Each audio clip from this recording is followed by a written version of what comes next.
Thank you again, everyone, for joining us. Again, I'm Ariel Rivers, NACD's staff member serving our Pacific region in our advocacy, partnerships, and education efforts. So we've already had several great discussions today, and in our last panel, Kathy Clay had mentioned that people pay attention when smoke is in the air. So to help us pay attention during another great panel, I changed my background to a photo that I took right outside our door during last year's SCU Lightning Complex fire, which was one of the third largest fires in California's history. And we were close to having to evacuate from our ranch during that one as well. So like all of you, I'm well prepared and ready to start these dialogues and continue to bring partners to the table to see how we can learn from each other.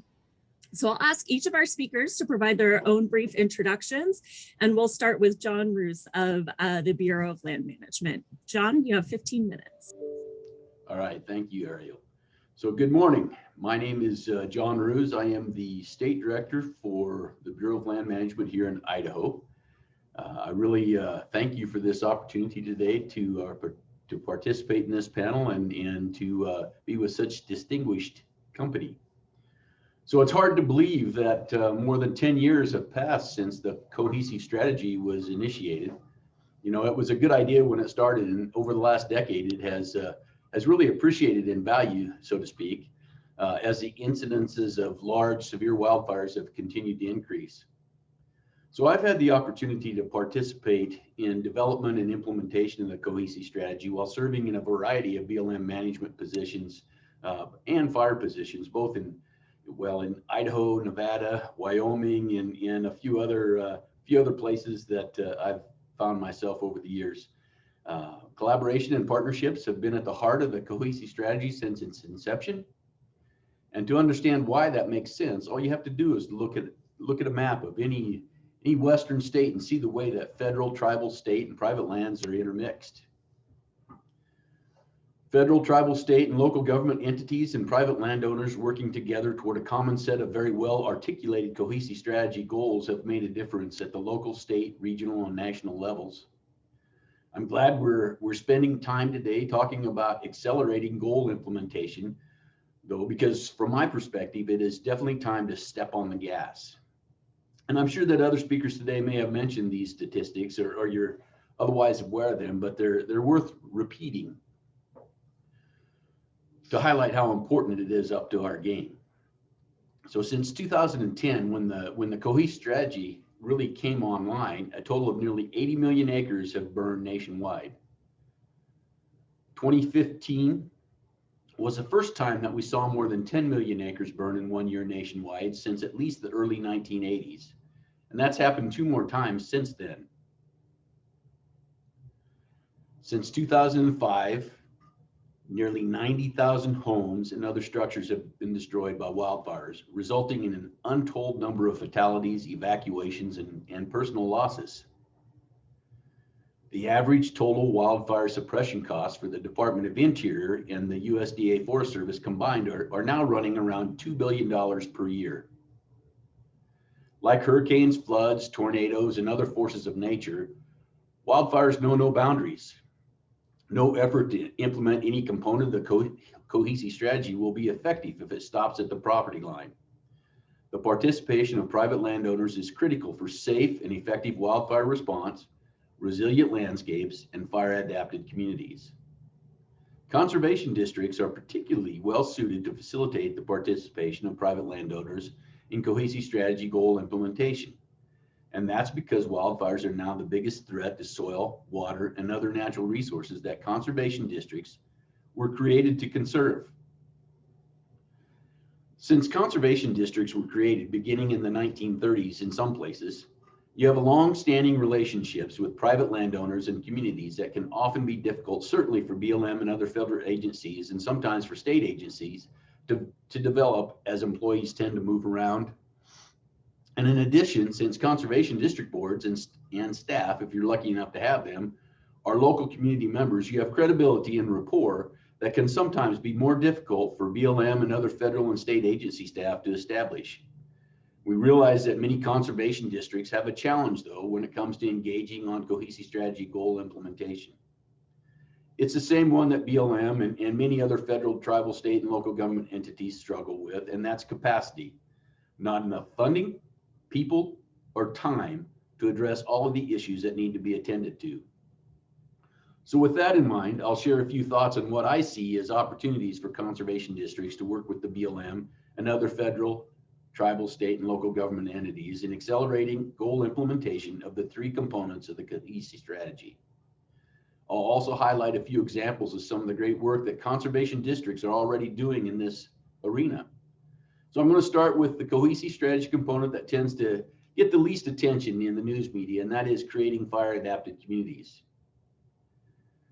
Education and planning are the keys to creating fire-adapted communities. Both of these are areas in which many conservation districts have extensive experience and expertise. Conservation district involvement in this may be as simple as helping to disseminate fire preparedness information, or as complex as assisting in conducting risk assessments or participating in development of community wildfire protection plans.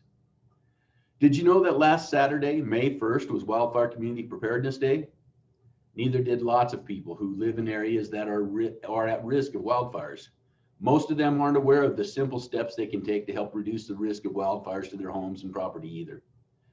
What a great opportunity to do some education. The good news is there are lots of resources available to help with this, and many of them are available at no cost. You don't have to start from scratch, and you don't have to spend a lot of money. The Fire Adapted Communities Learning Network is a great place to start looking for tools. So is the National Fire Protection Association, or NFPA, Firewise program. Idaho has a state Firewise program, and so do many other states and even counties. See what you can find in your local area. On the left side of this slide is some information about wildfire preparedness that is located on the website of the King Conservation District in Washington. On the right side of the slide is some information about wildfire preparedness that is located on the NFPA website. The graphics look pretty similar, don't they? Coincidence? I don't think so. Currently, more than 70,000 communities in the U.S. are estimated to be at risk from wildfire. However, less than 5,000 of these communities currently have community wildfire protection plans in place.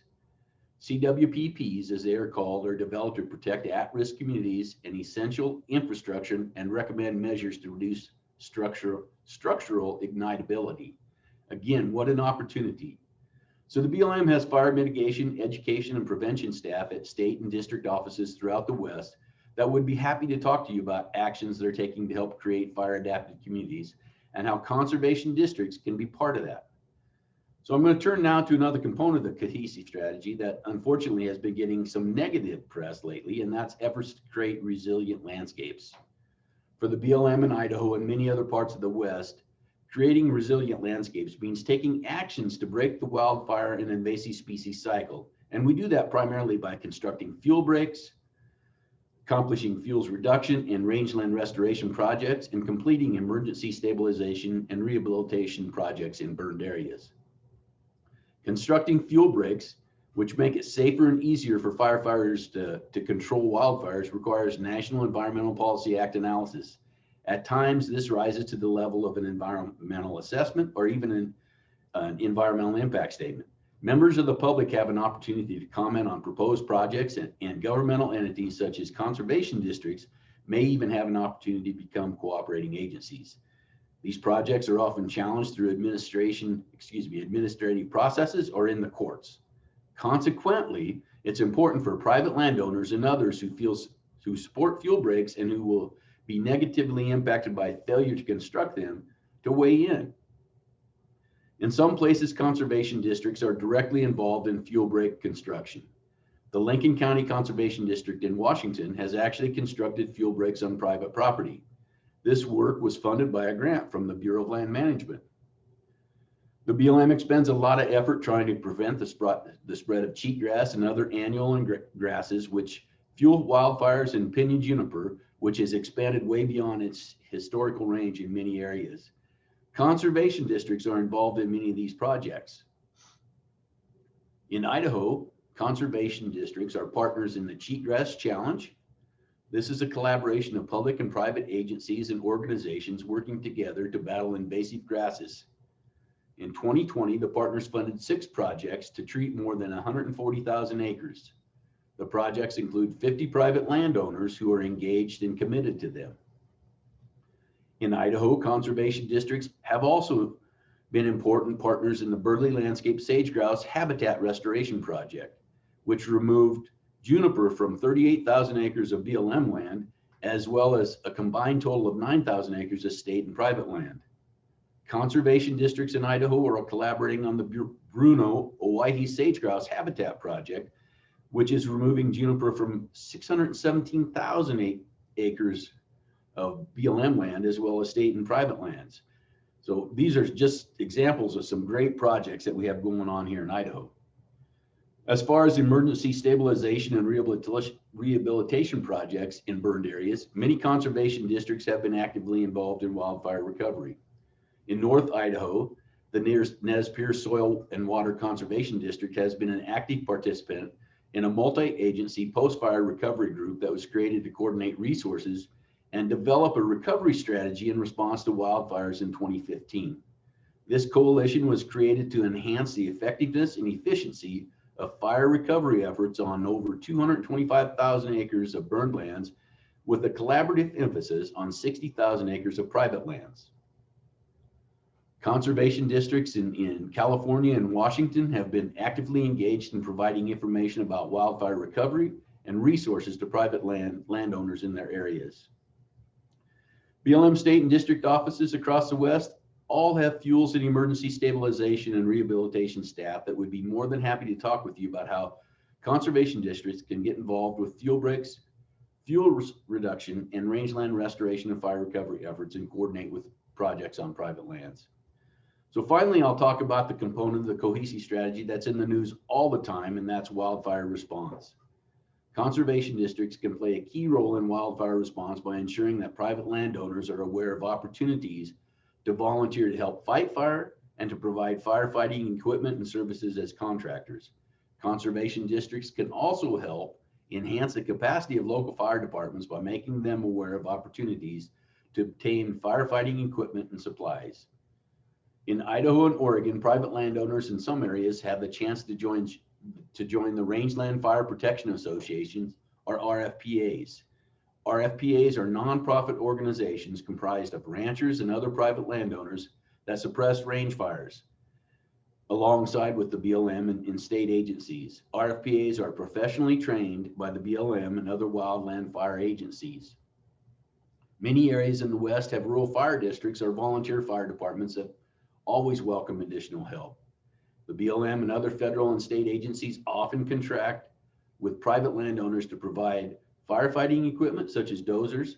Conservation districts can help ensure that private landowners are aware of that. Finally, conservation districts can help BLM get the word out to local fire departments about firefighting equipment and supplies that may be available through a variety of programs, including the Rural Fire Readiness Program. Over the last couple of years in Idaho alone, the BLM has transferred engines, equipment, and supplies to more than 40 local fire departments, as well as RFPAs. This includes engines, hose, tools, and other personal protective equipment. I know I sound like a broken record here, but again, the BLM has fire as well as contracting staff in state and district offices throughout the West that are more than happy to talk with conservation district representatives at any time about opportunities to participate in wildfire response. So in closing, conservation districts have an important role to play in accelerating goal implementation of all components of the cohesive strategy. And we encourage you to do what you can, as every little bit helps. The BLM is here to assist you in any way you need. And I think additionally, I would challenge each of you to reach out to your federal, state, and local partners to not only build relationships, but to work together to build strategies to educate and assist landowners in learning about the cohesive strategy and in preparing their homes and properties for the potential of a wildfire event. So thanks for the opportunity to visit today, and I'll pass it back to Ariel. Excellent. Thank you, John. That was right on time as well. Thank you very much for that. Now we will hear from NRCS, starting with Astor Boozer. Hello, Ariel, and thank you very much. And hello to everyone today that's on the call.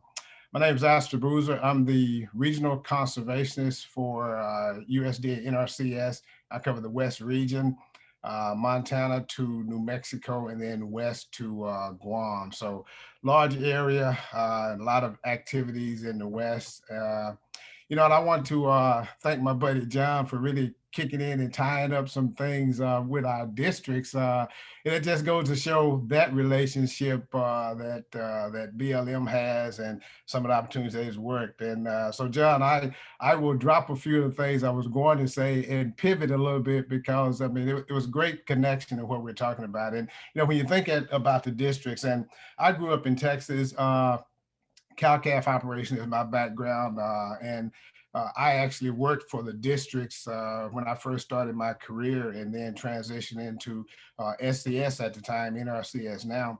But when you think about the districts and the role that they played locally, I have to go back to the formation of districts and some of their main purpose when they were established. And part of that was to be that local connection. You think about NRCS or the soil conservation, then NRCS, and that role that we play as a federal agency, the role that the districts were to play is that local conduit to make that connection between federal agencies and those landowners out there. And that was one of the first ever opportunities of getting on the ground, and the district boards, the way they're established and set up, you have 5-6 members, give and take, the size of the county or whatever. But those members reached out in their particular respective areas to gather information, to talk to people, to really find out what those local issues and concerns were.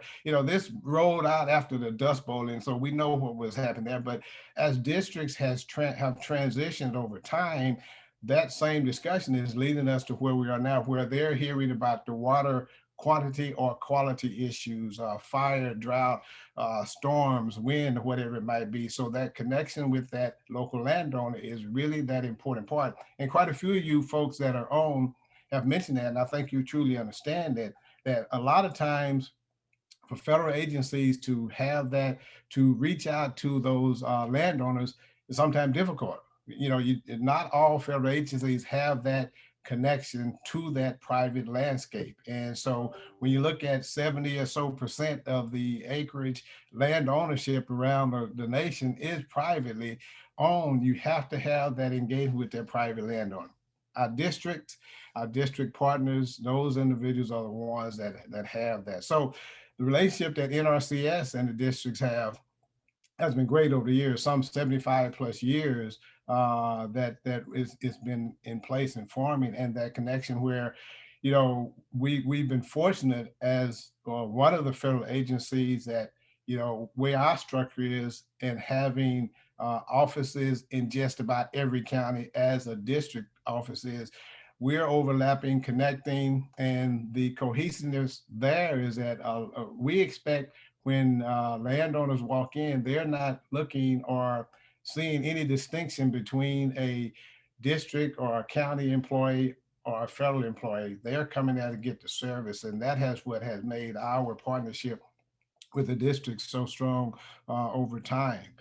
And so bringing that information to the table that the district has and that local connection provides them that opportunity to, whenever there is some type of resource, concern, or an issue, they should be at the table. They'll have that opportunity to bring in that local aspect. One of the key things that we find very successful is the local work groups, and they operate many different ways, but the overall gist of that local work group is that they're listening to those local folks, and connection with the urban sector as well and stuff, because it all ties in together, and we really rely on our districts to host those. I mean, we're right there in the trenches with them and beside them, providing assistance, and they're providing us assistance as well to get conservation on the ground and address these resource concerns. But that is part of that main mechanism that our districts play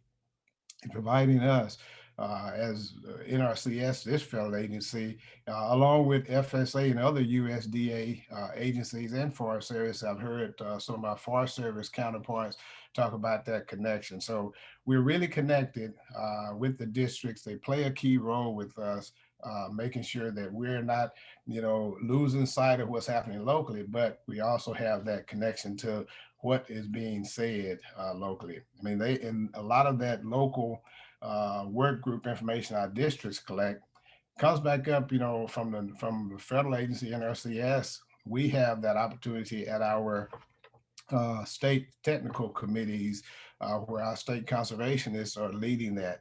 Our districts play a key role in that as well when it comes to what are the priorities that a group of state leaders should be looking at. And quite a few of you that are on the call probably have had an opportunity, or someone associated with your organization has had an opportunity to attend one of our state technical committee meetings. So it really ties back to the importance of our districts, partnering efforts, and even we have opportunity with the technical and financial side to have our districts engaged with that support, with the training that a lot that comes from the federal side. That connection that we have is really an opportunity for our districts to help support our mission, but also what we put into it toward agreements for their assistance goes back and helps their mission. And a lot of this overlaps, and that overlap, guys, and that cohesiveness, I think, is where we're all talking about, is where we meet. We have opportunities with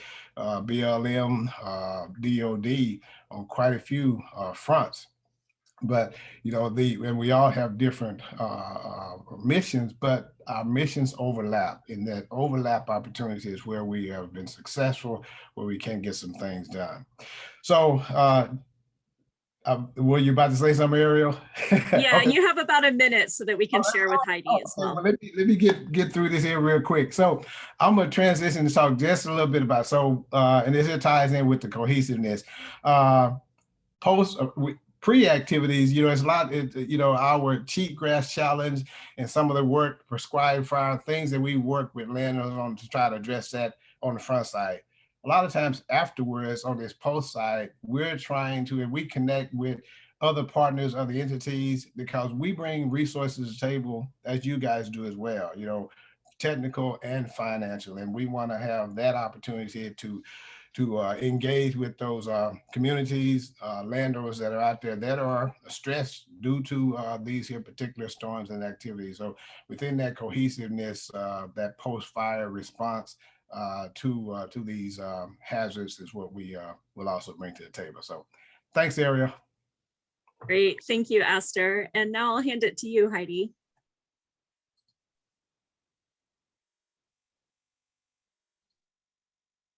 Heidi, we're having trouble hearing you.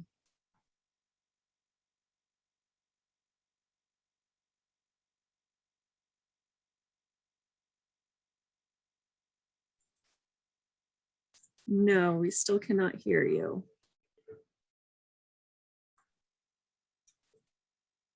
No.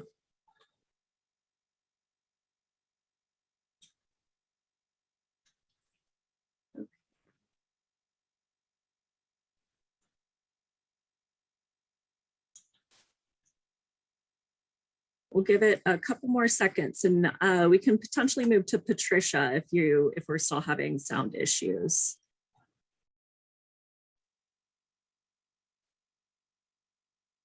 Okay. Sorry to cut you off early then, Esther. Patricia White, if you're available, would you be able to go ahead while we see if we can get Heidi's sound working? Sure. Great. Thank you. And Ariel, because you got it started behind me, I have my my parents' cabin that kind of represented the American dream for us that burned down in the Cameron Peak fire last summer. So a lot of stuff to talk about, definitely a relevant topic. I'm the Director of Conservation Operations for the West region of the National Wild Turkey Federation.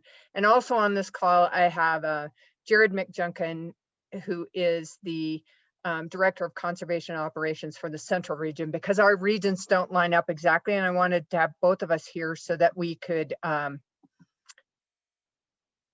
respond to any questions you might have for the Turkey Federation. So I'm going to show a slideshow if I can. I can get rid of this thing at the top here. We're having all sorts of technical issues this morning, aren't we? I can't get rid of this little bar up here at the top. Pat, if you click Let's do on this. view, you should be able to There we start go. yeah, Can everybody see that all right? that looks So, great. all right. So with that, I just wanted to talk about partnerships from the NWTF's view, or the National Wild Turkey Federation's view. And I wanted to start with the conservation districts. You all know more about the conservation districts than I do, but what you may not know is that the NACD and the NWTF's leadership saw that we have so much in common that they put together an MOU and encouraged us to work together. And part of that MOU specifically addresses achieving wildlife habitat goals on private lands, but it also sets us up partners in delivering conservation programs. And so one of the definitions that I looked up around partnerships is that it deals directly with actions. It's about people doing things together. And I thought that was also particularly timely when we're talking about fire and the national strategy. It also addresses the fact that a lot of the work that we could do together is around forestry work. So the National Wild Turkey Federation, for those of you that don't know, is what some people call a critter organization, but we're dedicated to the conservation of the wild turkey and the preservation of our hunting heritage. And so some of you may be wondering about what is a turkey group doing at a NACD conference. But so to clarify that a little bit, maybe it's worthwhile to point out that typically turkeys are forest birds. And to me, they kind of symbolize a healthy forest because they need healthy habitats. They need wet areas to feed their chicks. They need big trees to roost in, and they need all sorts of different habitat types. So they're a pretty good representative of what a healthy habitat would be.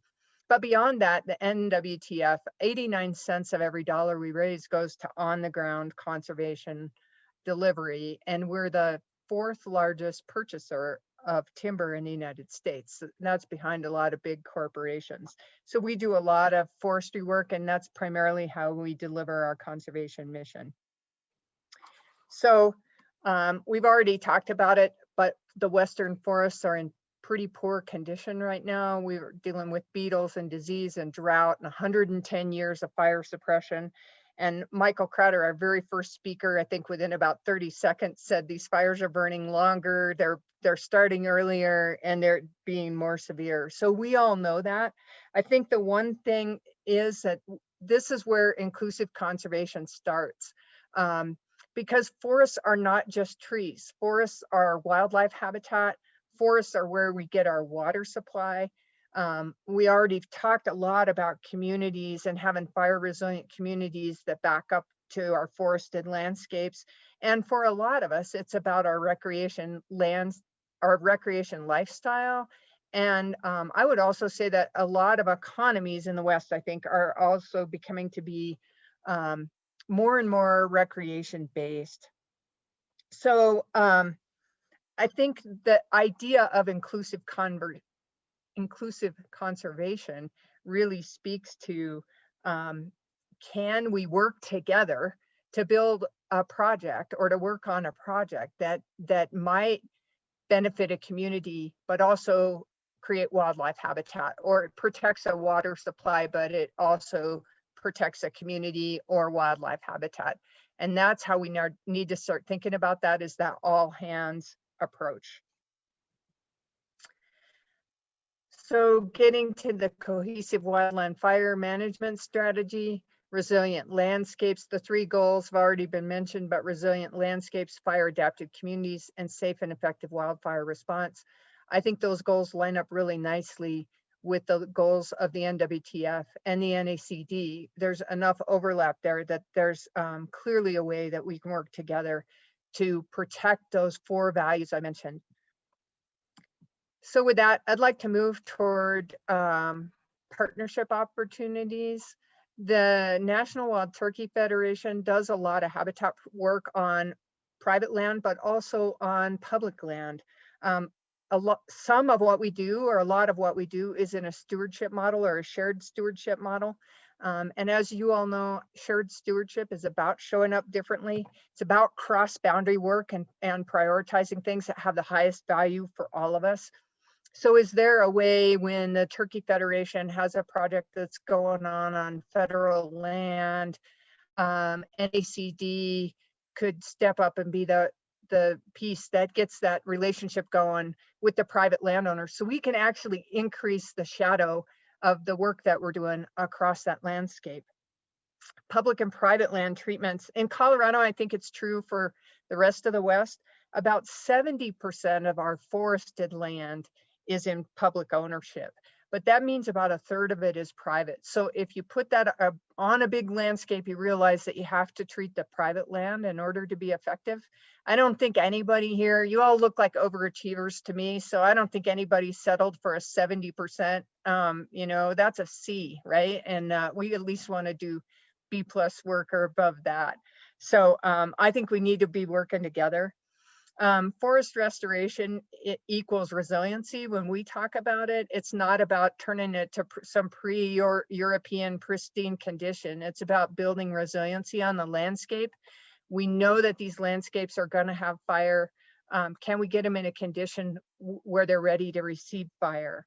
And John mentioned earlier this concept of the negative press around some of those treatments. And I think there's a couple of things going on. Is one, oftentimes that negative press really addresses the landscape. It doesn't address those 4 values. They're not talking about, you know, because you can certainly let nature run its course, but you're not if you're going to protect homes, and not if you're going to protect our water supply, and not if you're going to protect those other values. So I think that's really important.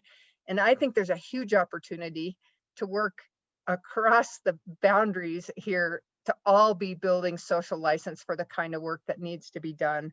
And then the last thing for me is, you know, with COVID, there's a silver lining and a dark cloud and all that kind of stuff. But there are more people moving to the country, and we had this rural urban divide kind of thing going on anyway, where you know, a lot of the decisions that are made, I'll speak for Colorado, that are made on the Front Range affect rural landowners in an entirely different way.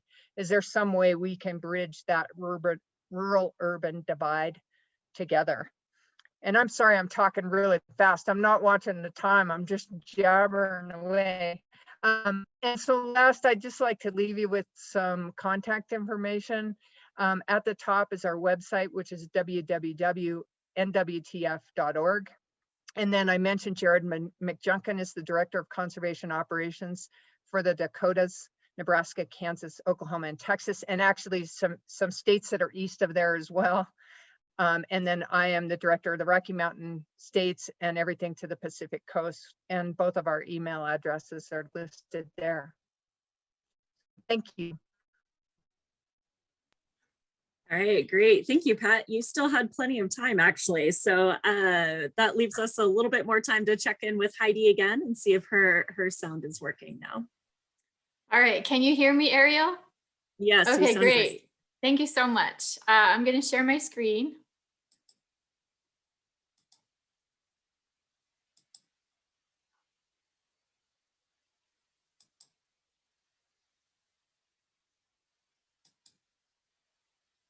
Okay, so good morning, good afternoon, wherever you are. I'm Heidi Ramsey. I am with the USDA, and my agency is the Natural Resources Conservation Service. I'm serving as the Western Governors Association liaison and the Colorado Watershed Programs Manager. I'm going to touch on a few things today that Anne actually asked me to touch on. First, WGA. Also our emergency watershed protection program that we have out of NRCS. And lastly, just to echo what Mr. Boozer said before about our relationship with the conservation districts. So I'm going to try to rush. Ariel, if you just want to give me a thumbs up when I'm about a minute out, I'll try to wrap up. So thank you. First, before I get into my presentation, I really just wanted to say thank you so much to Anne and Katie for bringing NRCS into the folds of the cohesive strategy the last few months. We really hadn't been aware of it before. Of course, we've been part of the solution for a long time at NRCS in pre-fire treating fuels, and then of course also in post-fire in trying to help with recovery. And I'm also going to say too, a thank you to someone who's not on the call today, but it doesn't get any more local or bottom up from Donna Goodsell, who is in our Greeley, Colorado office, happened to see a blurb in the NACD e-newsletter about the cohesive strategy. She not only noticed it, she reached up to leadership and said, how can NRCS be part of the cohesive strategy? So because of her efforts, we're here today at this conference. And so I just want to say that's what it takes is actually taking action. So WGA is a nonpartisan organization, and it's made up of all Western 22 governors that are part of the Western part of the nation. Here's a map, just a huge part. It mostly overlaps with the Western strategy group, except for Oklahoma and Texas, who's part of the Southeast. WGA, their mission is to address important policy and governance issues in the West, to advance the role of Western states in the federal system, and strengthen the social and economic fabric of the region. They also develop policy and carry out programs in natural resources, environment, human services, economic development, international relations, and state governance.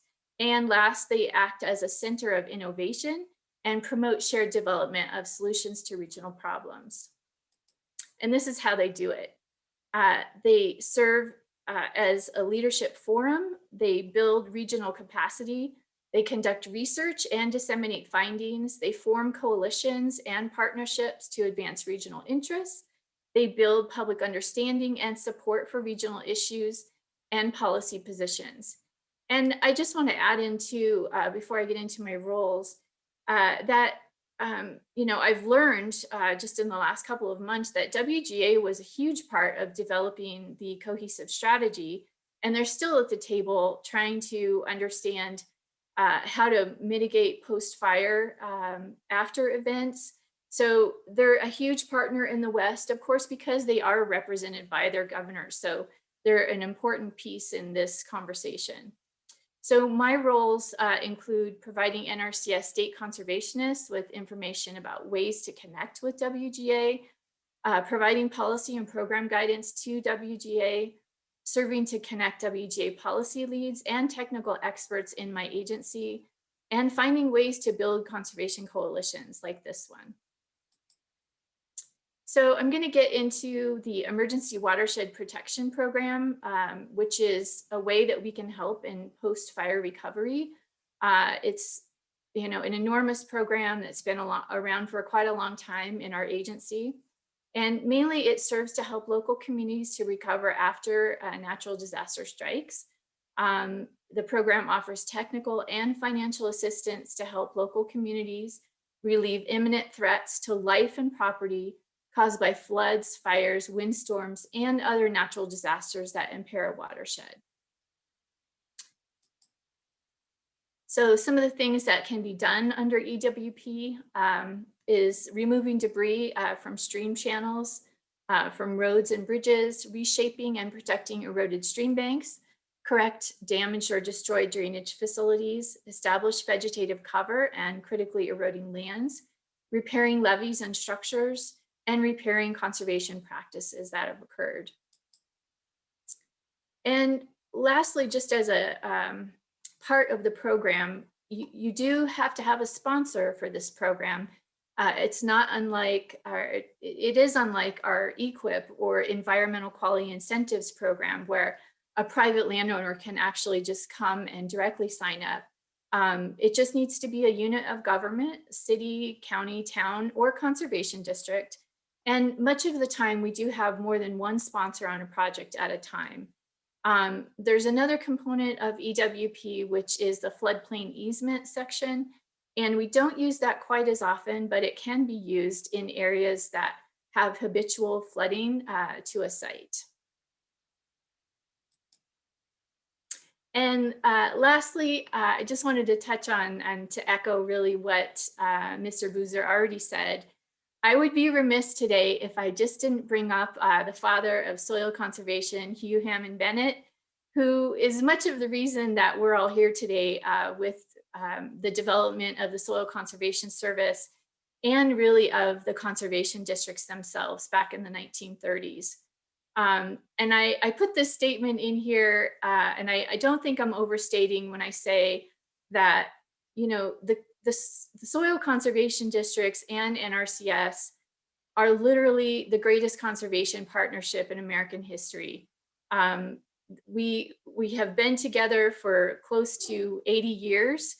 And in Hugh's own words, I consider the soil conservation district movement one of the most important developments in the whole history of agriculture. So as has already been mentioned today, as far as the conservation districts, there's over 3,000 conservation districts and 2,800 NRCS field offices across the country. Most of those were housed together. We're local, we're doing the local work. And again, you know, we've been doing this for over 80 years. And so I just want to say in regard to, you know, the challenges ahead with climate change and what we have to do with the cohesive strategy and with a lot of other work on the landscape. We have overcome huge challenges in the past together. And I have no doubt if the people that are on this call today as partners can come together in this important work, we can accomplish what we need to accomplish. So I'm looking forward to the relationships for the next 80 years. So thanks so much. Great, thank you so much, Heidi. And now we will move to Logan Sand. Hey, can you hear me loud and clear, hopefully? All right, awesome. So good morning, everybody. My name is Logan Sand. I'm a community planner here in FEMA Region 8, and I work in the mitigation division. Our region covers Colorado, Montana, North, South Dakota, as well as Utah and Wyoming. Just for context, we are the largest FEMA region. We're also the most rural. We love to tell people that.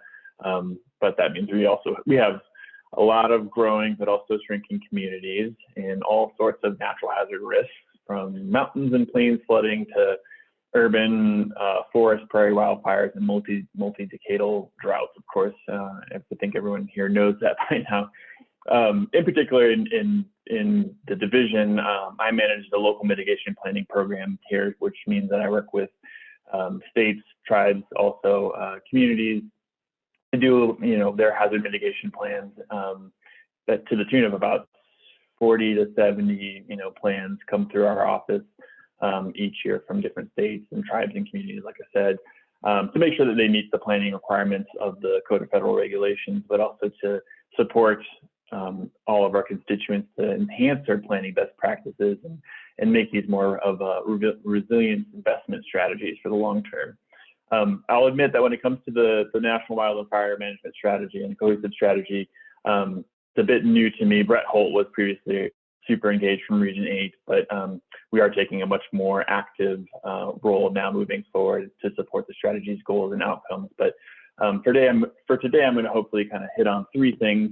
The first being sort of mitigation, the purpose of why you do a FEMA hazard mitigation plan. The second, essentially the planning process and how conservation districts can become more connected. And then the third, you know, dollars and cents of funding opportunities. But so diving into the first piece of this, you know, when we talk about mitigation, of course, we're talking about long-term preventative, sustained actions that reduce or eliminate risk to people, property, but also those valuable natural systems, you know, from hazards. So the hazard mitigation planning program, which is the program that I manage, was born out of the Stafford Act and legally requires state, local, tribal, and territorial governments to adopt a FEMA approved hazard mitigation plan to receive certain types of pre and post disaster assistance, which I'll talk about a little bit in a few minutes.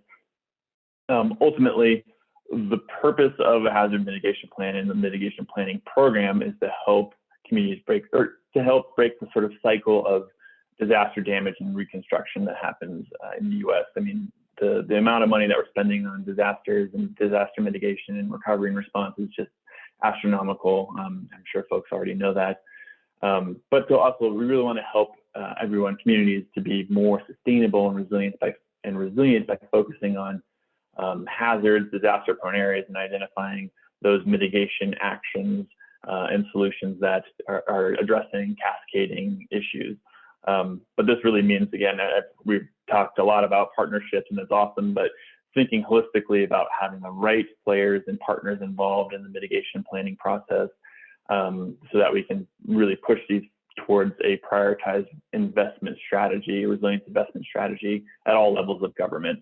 And just for those that are sort of new to mitigation planning, really there's sort of five key elements to a mitigation plan. The planning process, which is, having the right stakeholders and partners and departments involved, developing a risk assessment, which is looking at what your hazard issues are and your community vulnerabilities, having a capability assessment and a mitigation strategy. So sort of looking at what the planning and regulatory framework is for communities, technical, administrative, and sort of capacity to actually implement solutions and projects, and looking at financial and also community and outreach and engagement programs.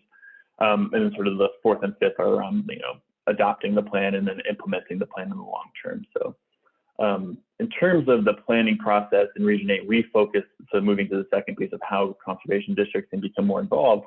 In Region 8, we focus a lot on enhancing the planning process and the mitigation strategy development pieces. Those are sort of our two big things of the whole mitigation plan life cycle, if you will, that really are pushing. Honestly, most of our hazard mitigation plans are led by a local emergency manager, and unfortunately, however, emergency managers just wear a lot of hats, and they don't always have the capacity or expertise to truly run effective or participatory planning processes with the public, our key partners and stakeholders.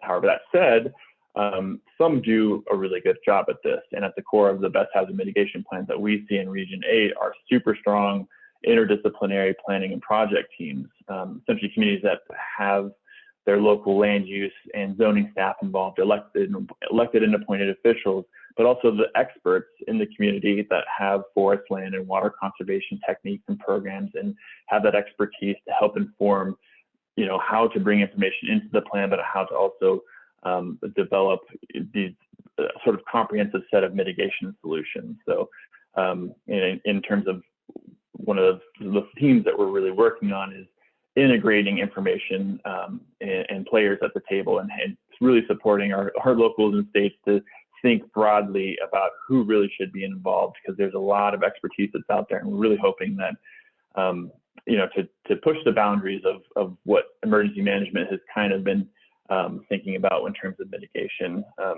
as it relates to gray infrastructure and things like that. So again, we're hoping for more active participation from conservation districts in the local mitigation planning process, because from what I heard, and conservation districts are relatively new to me, but there's just a wealth of knowledge and expertise around the natural resources and conservation, techniques and programs that are so beneficial to communities. And this is especially true when analyzing and looking at, hazard vulnerabilities around, how to mitigate flood, rangeland and wildfire concerns and drought, and really thinking about developing a collective set of mitigation solutions. So several states that we work with do annex and are requiring their local plans to include the CWPP into the mitigation plan. So they're going to they cross-pollinate very well with the actions in the CWPP and bringing them into the mitigation plan. So it's really nice, but there's a lot of room again for sort of the more nature-based and nature-based multi-beneficial solutions around conservation and protection projects. If it's flood and drought risk, increasing water retention, rehabilitating and stabilizing soil and slope for landslide, rockfall, those kinds of things. But obviously, as it relates to the cohesive strategy, the wildfire, vegetation, and fuels management, such as the example from Jefferson County in Colorado, they did an excellent job. They were part of the Jefferson County Hazard Mitigation Plan, and then ultimately had a project that was really impactful and funded out of out of that particular effort. But I saw that the Teton Conservation District is on this call, which is awesome because the Wyoming Region 8 Hazard Mitigation Plan is awesome. It's one of our best practice plans, and I know that the Conservation District was integral to that particular planning process. So there's definitely a couple folks on here that I know were really involved. So boiling down to the sort of dollars and cents when it comes to FEMA, conservation districts are an eligible entity to receive hazard mitigation grant funding. However, we don't see a lot of conservation districts. I think they only account for less than 1% of all the sub-grantee applications that we do see in FEMA. So I get it though. I always say, I used to say when I worked for the state of Colorado and the Department of Local Affairs, for every dollar that you would receive from FEMA, it feels like there's 100 pages of requirements. It's just not easy and it's cumbersome and it's hard, and I get that. Doing things like a full-blown cost-benefit analysis is honestly a bit overly complicated sometimes and doesn't make a lot of sense. But in terms of the funding programs, so that third point that I want to hit on, that FEMA has, we have all sorts of funding opportunities for infrastructure project planning activities, 5% initiatives, 5% project initiatives, but also technical assistance and management costs.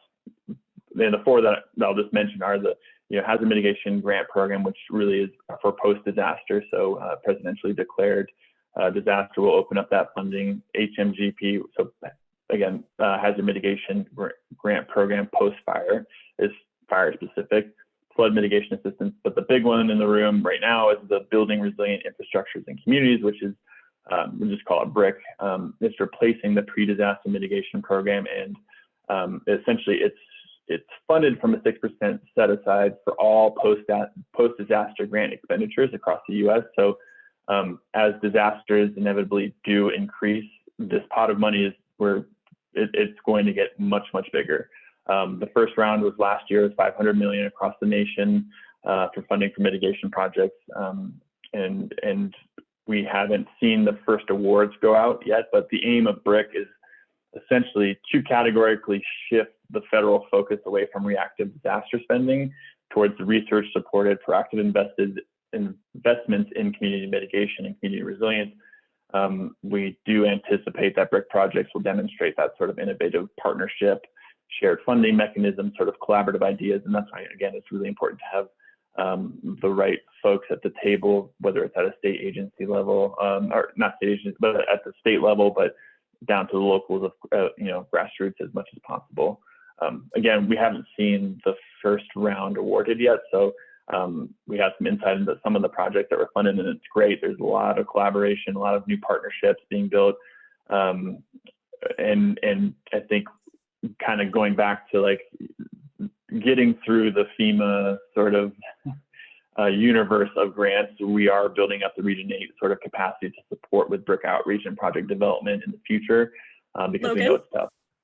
Yeah. I'm going to cut you off there. I hate to end a conversation about funding because I Sorry. know that's something we all need, but we'll definitely look forward to hearing more about that information, but I do want to make sure that Megan has time as well. So thank you very much, Logan, and we'll pass it to Megan now.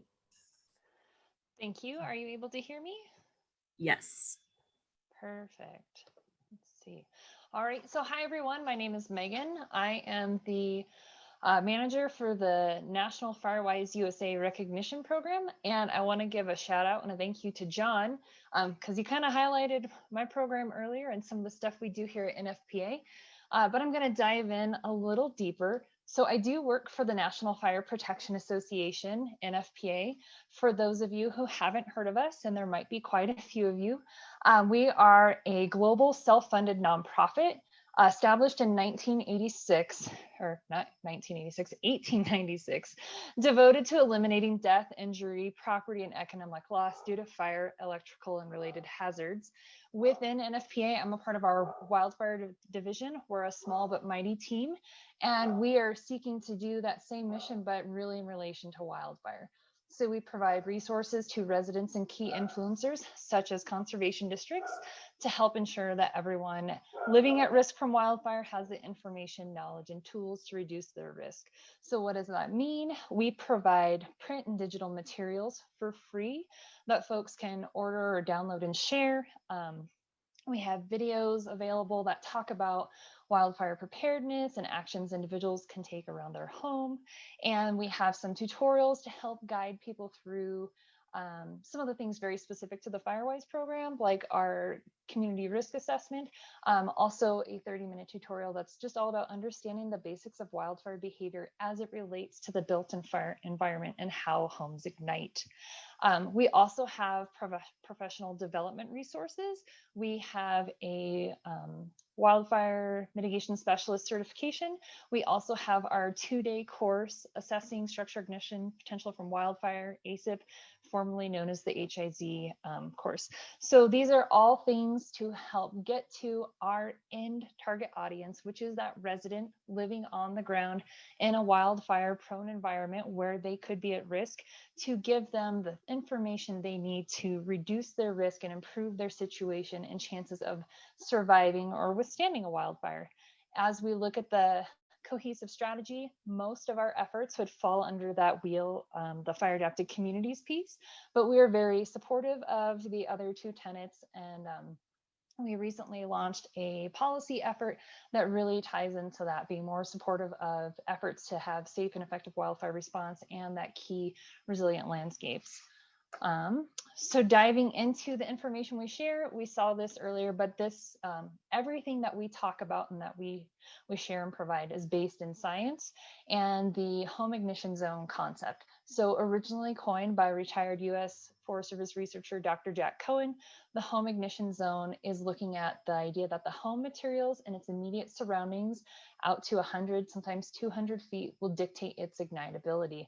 And that what happens in this area is critical to survival, and that there are things that we can do to prevent home ignition. So a lot of the research that was done by Jack and by others is looking at when it comes to a home or any structure that might be of value, it's the small things that can impact them and that often start that fire. So it's going to be embers landing in an area close to the home, starting that surface fire by the home, leading up to it and igniting, not that huge wall of flame. Different post-fire analyses will show that some of these homes are burning well ahead of the fire, again from embers, or even a couple of days after that flame front has moved through, again from embers that have been skunking around. But due to this research, we know that there are things that people can do, and that's a lot of what we share. So the Firewise USA vision is that wildland fires can occur in areas of residential development without loss, and that fits well into this idea of a fire adapted community. So Firewise USA was started in 2002 with a small pilot of 12 communities, and today we're at almost 1,800 sites nationwide. We do have a large amount of participation in the West. California is our leading state, followed by, I think it's Colorado, Oregon, and then Oregon, then Colorado, then Washington and Arizona. We are supported with a cooperative agreement with the USDA Forest Service in terms of funding, and then we partner with NASF and the state forestry organizations or natural resources who have the state forester. So they are our primary partners in each state, and they work through a series of their networks to help facilitate Firewise on the ground. And a really good example of where we see conservation district participation is Washington State. I used to work for the Washington State Department of Natural Resources, and we would not have been successful in engaging with those residents on the ground without the conservation district partners. So for those of you who might be interested in helping facilitate Firewise in your area, there's a lot of really good examples out of there. And I'm sure that through Ann or through NACD, they can connect you with some of those who have been engaged. But the whole idea is that risk on private property that we're trying to address. So I know I don't have a lot of time, but real quick, Firewise, it's again based in science, but it's a framework for action. So there's steps for recognition. You don't just go sign up on a website and say, oh, look, I'm a Firewise community. It's about, you have to get organized. So you need to form a committee within your community and with your fire subject matter experts. So it could be your fire department, conservation district. They're going to help you create a community risk assessment, looking at, again, the homes and the landscape within that. We aren't trying to address landscape level things through CWPP. We're very much focused on the condition of those homes. All of these things have a role to play. We are just one tool and program. From that, they create an action plan specific to their needs. So what do their homes look like? What do their properties look like?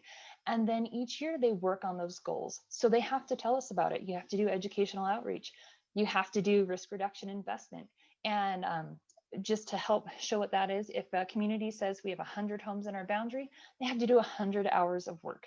That's a minimum. And we recognize it can be a very low bar for some folks. There's a lot of work to be done, but you have to give them a goal, something to work towards. And often they exceed way past it and just blow us away each year when they report their activities. The program can help, these folks get peace of mind. It's community building.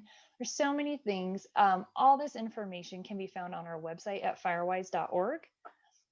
And since I am just about done, I just want to share this real quick. If you are interested in learning more about Firewise, the resources we offer, you can follow us on social media.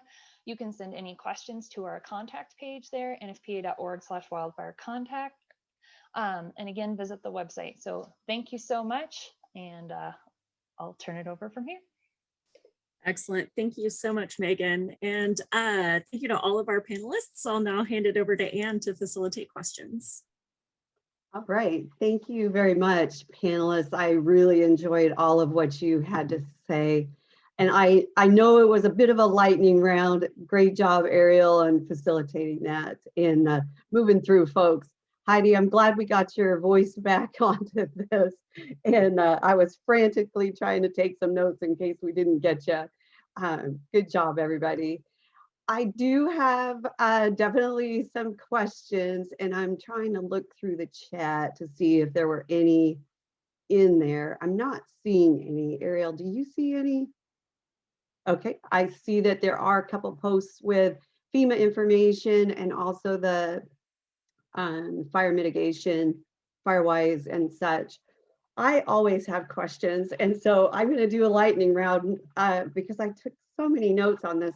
I'll struggle through it, but I hope you can stay with me. So John Roos at the top of the panel, I really enjoyed your presentation, and thank you so much. The opportunities to work with the BLM, I think, are really at a point in time. We're at a point in time where that could really accelerate if we really got together, put our heads together and figure out how and where can we really pull conservation districts and the BLM folks together in all the different areas that you talked about with the goals. I'm very familiar with the Rangeland Fire Protection Associations. And I have to say, what really catapulted those in Idaho was Governor Otter and Western Governors Association. So there's a clear connection to WGA and the influence of what, bubbles up into those conversations. Would you, if I could ask you a question about that, I know that they're in Oregon and Idaho, and the action to identify a protection agency for every acre in every state was something that was identified in the early Western Action Plan. It really hit home here in Oregon, and now the state level cohesive strategy group, or the wildfire group under the governor, has identified that as one of the actions they'll be using to move forward. What other states would you think might be good to work on something like a Rangeland Fire Protection Association? Well, I can't speak for all the states, but I know in Nevada there's potential, and even here in Idaho, I know we can continue to expand. We have areas where we have quote unprotected lands, if you will, but so we need to do work like that probably across the West. That I don't have a lot of experience in Utah, but I think there's opportunities in Colorado, opportunities in Wyoming, and in multiple other locations. So really, I would say for me, I'm very familiar with the Great Basin, and I believe the Great Basin itself is a prime example of where the rural fire protection associations are just a fantastic tool, and we can certainly grow that even more. And before I let you go, I failed to do something early on in my talk, and that was to mention that I had a lot of support and assistance with my PowerPoint from Jennifer Jones, and I can't let that slide. I got to say thank you, Jennifer, for your backup and assistance. So, okay, Well, back to you. I'm glad that you said that too, because I was going to ask Jennifer if it would be possible to share the slides in your speaking points. I really think the way that you highlight how conservation districts can work together with the Bureau of Land Management and honestly, any of the bureaus under Department of Interior, as well as the Forest Service and NRCS, I really think they hit home and resonate with conservation districts, and your experience lends itself to that very, very closely. Thank you, John. Thank you. Thank you, Jennifer. So Aster, I'm going to call on you. I hope you're still on here, bringing that local government to any event where you talked about that it was like offices in every county, folks in those communities look to the conservation districts. They're that local entity, and they don't care who you work for. They're there to get help. And so I really appreciated what you were saying about that, Aster. That is a spot on. I mean, can you expand on how do we help those rural conservation districts in NRCS offices to, highlight what they're doing in their own communities where, they're maybe not tight with the emergency manager. So. Well, and I appreciate that. And I think there's a few things that, there's relationships that are built, but I think what a lot of times we forget that we have to continue to strengthen and build that relationship. You have turnover in people in leadership roles. And I see that being one of the issues that slows things down sometimes. I mean, even in our own leadership, our state conservation issue, we have a lot of turnover. One person walks out the door and you have somebody else come in that is capable, but they lose that connection and they have to rebuild that a lot of times. So I think a lot of that at that local level in the community engagement, urban leaders or whoever it might be, somehow it's got to continue to have that generation of connections. And I think, as an example, this group, okay, if you have some state conservationists that are on, a lot of the folks know them, but if one person moves out, who's going to be that other individual that knew somebody or knows somebody to actually get them back into the engagement and the conversation? So I think that's where we need to continue to build. It's more of that, who can I continue to reach out to, and just not, get comfortable in saying, well, we've got a relationship, everything is good. Well, now you got to continue to strengthen it and follow back up and have that engagement and bring other people, even within an organization to that particular table and stuff. So I think that's one of the helpful things that we just need to continue to do. I don't think we all doing the best we can, but we definitely are striving to be better at it and stuff. So thank you. Thank you, Aster. And the other part I was going to mention was training. I think that was a big piece. I've heard that even in the pre-planning sessions for this summit, that a lot of the times the conservation districts find themselves where they don't have the local expertise. So as one of the recommendations and actions, I think, following from this session, I really hope it's that we can enhance, that connection with NRCS and the districts on the training needs for planning, as well as post-fire and bear. And we'll have a lot of that covered in that last panel session today. I don't know that you'll be able to be on, but I sure would hope that you could. We'll cover that a little bit later. Moving down to Pat, and I'm glad you had Jared on there as well with the National Wild Turkey Federation. I really liked how you said, Pat, the inclusive conservation. If I can, I really want to highlight that that's probably one of the terms I'm gonna borrow from you as we move forward, because that's really what I think hits home with the conservation districts and what I've learned over the year of contracting with NACD for these summits. I really wish we could be in person and see the forest in Wyoming and hear about turkey habitat, you know, and see it firsthand. You talked about, you know, the small things, I guess. You know, I love pile burning. I love being out in the forest. I love keeping it healthy, but we're finding ourselves where we're at a place that, you know, we have maybe an older generation. They're not able to take care of their land, or the conditions and the climate are really affecting it. Can you think of one thing? How does the National Wild Turkey Federation move the needle with working with conservation districts? So, you know, what I think about is, and I'll give you maybe a real life example. We're currently working with the U.S. Forest Service on a stewardship project in the Upper Provo watershed in Utah. And Jared, just so you know, I'll leave some time for you to give the answer from your perspective as well. But the Upper Provo watershed in Utah, and one of the things you can do, it gets back to that treating 70% of the landscape. A lot of the values that really need protected are on that other 30% of the landscape.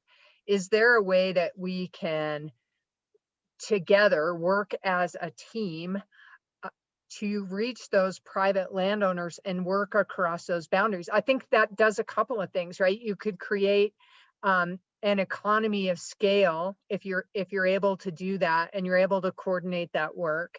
You create some economy. You bring contractors in that are you know, better able to mobilize and do those small jobs because they're doing a big one anyway. And then the other thing that it does is it actually does a much better job of protecting those values across the landscape, which is really what that's all about. I think, you know, one of the things the NWTF is trying to do right now is not think about how many acres we impacted, but think about the impact on those acres.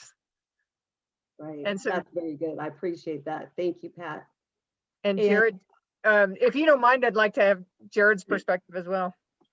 Yeah, I know you're all on our timeline. I'll just real quickly, I think that was really well said, Pat. I would just add, you know, some of the things that we've traditionally done in partnership with conservation districts, you know, we provide a lot of equipment for habitat work. And that could be, you know, thinking about my part of this West is, you know, prescribed fire. It's something we're very involved in, and the stakeholders are the same for us, the same landowners that the conservation districts are working with. So it could be prescribed burning equipment, or it could be helping to stand up prescribed burn associations. I think that's something, those are landowner driven, making sure they have the tools to actually do the work out on the ground. And it could be habitat improvement, but it could also be prevention of wildfire.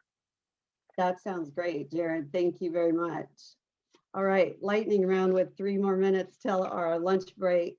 I definitely want to say, Heidi, thank you very much for what you covered, and with the Western Governors Association and the EWP. That sponsor that you're talking about, I honestly think that the perception of that is that it's a barrier. And is there a way that we, you know, focus in on that? Are there districts that don't understand that they need to have a sponsor, or how they even get into that network? And so that relationship, I think if we could work on that, and if that's addressed in maybe a Western Governors, you know, policy resolution or something that we could share, that would be great. But coming together on what that looks like, I think is really important.